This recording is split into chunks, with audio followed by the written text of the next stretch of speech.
काल सर्प योग, जिसका नाम सुनते के साथ ही लोग भयभीत होते हैं। काल, मृत्यु, सर्प, सांप। क्या सांप के भय से मृत्यु होगी, सांप के कांटे से मृत्यु होगी, या काल सर्प योग? इसके नाम से इतना डराया जाता है लोगों को कि हर चीज़ के लिए काल सर्प योग को ही दोषी ठहराया जाता है। ओहो, तुम्हारी कुंडली में तो काल सर्प योग है तो जीवन में कभी तरक्की नहीं मिलेगी। काल सर्प योग है, परिवार में खुशियां नहीं आएंगी। नमस्कार, मैं अनिल कुमार सिंह, एस्ट्रो अनिल कुमार में आपका स्वागत करता हूं। अब काल सर्प योग का जिक्र हो रहा है तो सबसे पहले मैं गुरुदेव श्री के.एन. राव जी को नमन करता हूं, जिन्होंने ज्योतिष से संबंधित बहुत सी कुरीतियों को दूर किया है। और इसी श्रृंखला में एक 2003 में उन्होंने की पुस्तक निकाली थी, काल सर्प योग से भय क्यों। अंत में इसके बारे में मैं कुछ बताना चाहूँगा। अभी हम वह देखते हैं जो यहाँ पे फैलाया जा रहा है। पहले हम बात करेंगे ये काल सर्प योग होता क्या है, आया कहाँ से और किस ग्रंथ में दिया है। तो पहली बात, काल सर्प योग होता क्या है। राजस्थान वगैरह के कुछ ज्योतिषियों ने इसे बनाया कि यदि सभी ग्रह राहु और केतु के अक्ष में आ जाएं तो यह काल सर्प योग होता है। फिर उन्होंने ही कुछ लोगों के साथ बैठकर अब इसके नाम की भी चर्चा करनी शुरू करी कि राहु यदि पहले घर में है, केतु 7वें में, राहु दूसरे में, केतु 8वें में। ऐसे करते करते उन्होंने 12 घरों के नाम भी बना दिए कि इसका नाम ये होगा, और अमूमन कुल मिलाकर वो सर्पों के नाम पर ही हैं। मैं 1 मिनट दूंगा आपको बताने में कि उन्होंने क्या क्या दिया इसके बारे में। पहला कहा उन्होंने, यदि राहु लग्न में हो और केतु सप्तम में हो तो उसका नाम दिया उन्होंने अनंत योग, और सारे इसके इन्होंने बुरे फल बताए। दूसरे भाव में राहु, 8वें घर में केतु, उसका नाम दिया कुलिक, सभी बुरे फल बताए। धन का नाश हो जाएगा, परिवार को तोड़ देगा, ऐसा करेगा वैसा करेगा। तीसरा बताया उन्होंने वासुकी, तीसरे घर में राहु बैठा है, 9वें घर में केतु बैठा है, पिता से झगड़ा करने वाला होगा, धर्म कर्म को ना मानने वाला होगा। चौथा बताया शंखपाल, चौथे में राहु, 10वें में केतु हो गया, माता को परेशान करेगा, जमीन जायदाद बेच देगा, खरीदने में परेशानियां होंगी।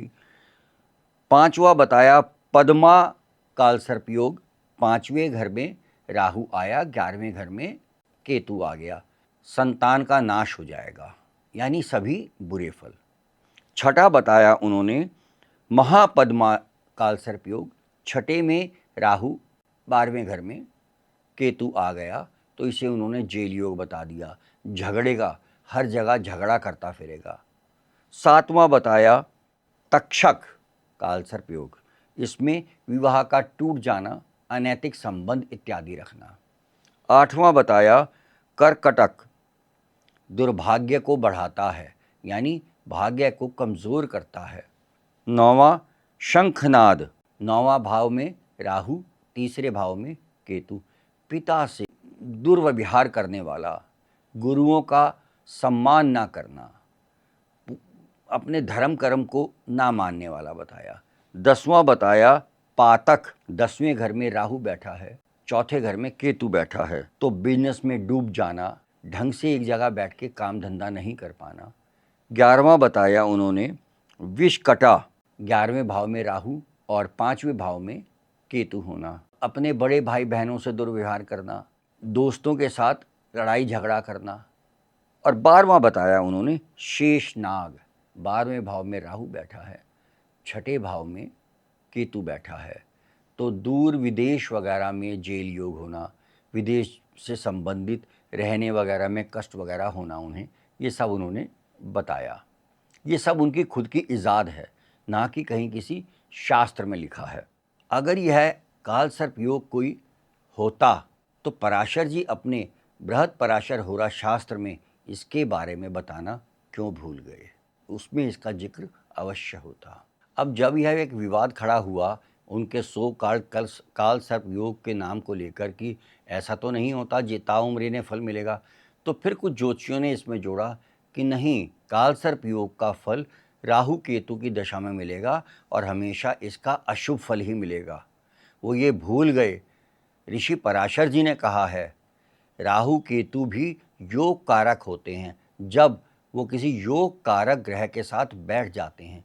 जैसे अगर सिंह लगन हो तो उसके लिए मंगल राजयोग कारक होता है, क्योंकि मंगल चौथे घर का और 9वें घर का मालिक होता है। तो यहाँ पर राहु भी योग कारक हो गया, यानी शुभ फल देने में सक्षम है।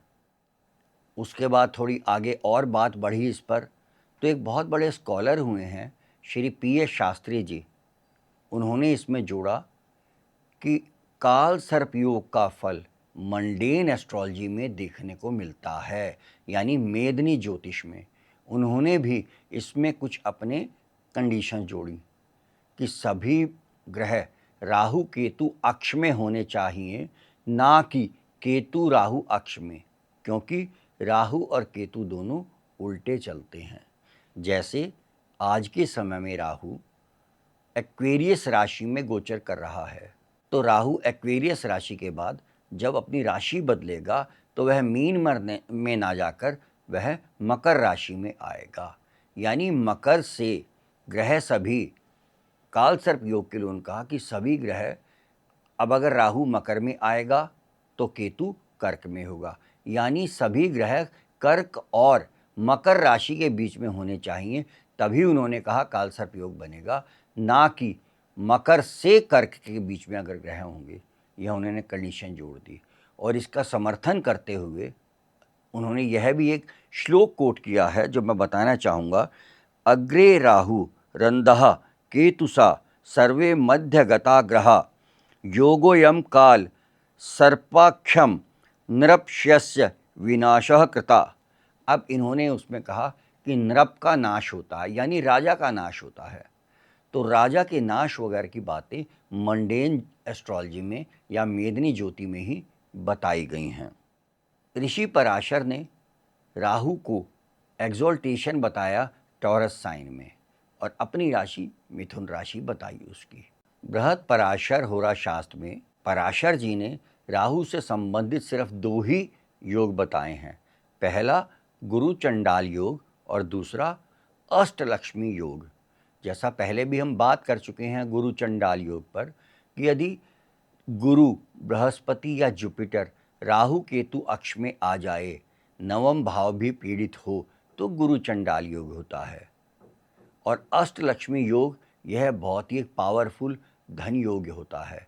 यानी ये इसमें यदि चंद्रमा से राहु छठे या 8वें भाव में आ जाए, यानी चंद्रमा जिस भी राशि में बैठा है वहाँ से गिनने पर राहु छठे भाव में आए या 8वें भाव में आए और इस राहु को गुरु या जुपिटर देखे, तो यह अष्टलक्ष्मी योग बनता है। यानी उस व्यक्ति को 8 लक्ष्मी प्राप्त होती हैं।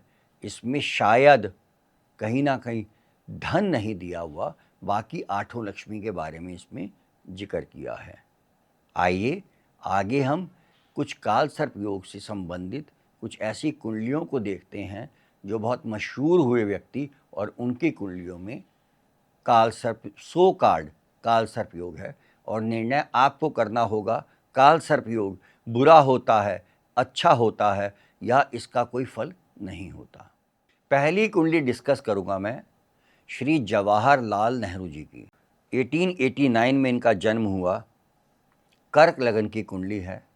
लगन में चंद्रमा बैठा है, दूसरे घर में शनि, तीसरे घर में मंगल, चौथे घर में शुक्र और बुध, 5वें घर में सूर्य, छठे घर में केतु जुपिटर। तो अगर हम पी.एस. शास्त्री जी की बात माने तब यह काल सर्प योग नहीं होता, लेकिन ना मानने वाले इसे नहीं मानते, वो कहते हैं ये काल सर्प योग है। पर यहाँ पे साथ ही साथ हम देखते हैं जुपिटर राहु केतु अक्ष में आ गया, गुरु चंडाल योग बन गया। बचपन में इन्हें बुध की दशा मिली, उसके बाद केतु की दशा मिली, वही कालसर्प योग का केतु। इस दशा में 1905 से 1912 तक विदेश में पढ़ाई करके एंजॉय करते रहे। शुक्र की दशा मिली 1912 से 1932 में, पॉलिटिक्स में उलझे रहे। सूर्य चंद्रमा की दशा में ये पीएम बने। मंगल की दशा इनकी जीवन में आई जब, तब एक्सीलेंट दशा रही, बहुत ही नाम कमाया विदेशों वगैरह में। राहु में भी विदेशों में नाम कमाया। राहु जुपिटर चला इनका लगभग 70 वर्ष की उम्र तक, और राहु बुध की दशा में इनकी मृत्यु हो गई। तो अब आपको निर्णय करना है कि जो जीवन इन्होंने व्यतीत किया, सो कार्ड कार सप्यों के होते हुए, तो अगर वो भाग्यशाली नहीं थे तो शायद जीवन में कोई और व्यक्ति भाग्यशाली हो नहीं सकता। अगली कुंडली हम जॉर्ज डब्ल्यू बुश की लेते हैं। उनका भी कर्क लगन है और सभी ग्रह राहु केतु अक्ष में बैठे हैं। यह यूएसए के 43rd प्रेसिडेंट बने। 1953 से 1973 तक इन्होंने येल यूनिवर्सिटी में ग्रेजुएशन किया बहुत अच्छे मार्क्स से, और मिलिट्री ट्रेंड पर्सन बन के निकले। बहुत अच्छा कैरियर रहा इनका। तो इनका भी सो कार्ड कार सपयोग था। यह जितना भी मैंने कंटेंट लिया, सीखा, पढ़ा, वो सब गुरुदेव श्री केन राव जी ने ही हमें 2003 के आसपास सिखाया था ये। तो अब आपको निर्णय करना है, और काल सर्पयोग से बिल्कुल भी घबराने की ज़रूरत नहीं है। यदि कुंडली में राहु केतु एफ्लिक्टेड या कहीं 6, 8, 12 में बैठे हैं, तो आप सिंपल बैठ के घर पे नवग्रह स्तुति किया कीजिए। हाँ, इतना और कहना चाहूँगा, राहु छठे घर में बैठा हुआ बहुत ही शुभ फल देता है। जुड़े रहिए हमारे साथ इसी तरह और रोचक वीडियोस के लिए। जय श्री कृष्णा।